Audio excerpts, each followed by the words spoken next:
এটা কি আপনার? জি ভাইয়া, এটা আমার ছবি। আচ্ছা, তো নুসরাত আপা কি জন্য আসলেন ইউটিউবে? আচ্ছা ভাইয়া, আমার বাবা মারা গেছে আজকে অনেকদিন আগে, ছোটকালে। আমার মা ছিল, মাটাও মারা গেছে। আমার একটা বিয়ে দিছিল আম্মু। আমার স্বামীটা ভালো না, আমার রাইকা বিয়ে করছে। পরে ওইখান থেকে ডিভোর্স নিয়ে চলে আসছে। এখন আছে, আমার একটা বাবু আছে, একটা আচ্ছা, মেয়ে বাবু আছে। এখন আমার সংসারে কাজ কাম করতে, খাইতে চলতে অনেক কষ্ট হয়। কতদিন সংসার করলেন? হ্যাঁ, সংসার কতদিন করলেন?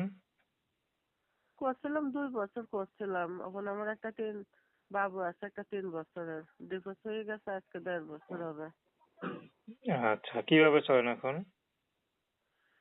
চলে, অনেক কষ্ট করে চলে ভাই, কোনো কিছু করতে পারি না। মানুষের বাসায় কাজ করতেও পারি না। মানুষের বলে এত সুন্দর মেয়েকে কাজ করে, তখন আর কি করবো? ওখানে একটা সেলাই কাজ করি, মানুষের বাসায় যাই, 200-100 টাকা পাইলে ওরা আমার কিছু টাকা দেয়, ওরা কিছু নেয়, মালিকের কিছু নেয়।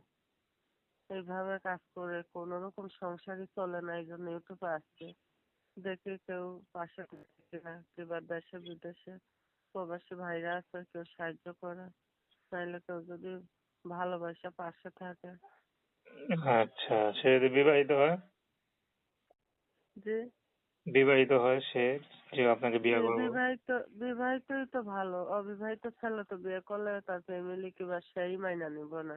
সে আচ্ছা, বিবাহিত হোক, তার মন ভালো হোক, কোনো সময় ভাতটা ফুটবে, কষ্ট না দেয়। তো দর্শক আপনার নুসরাত আপুর কথা শুনলেন। তো প্রেম ভালোবাসা সাহায্য সহযোগিতা বিয়ে শাদী করে এখন তো আপনাদের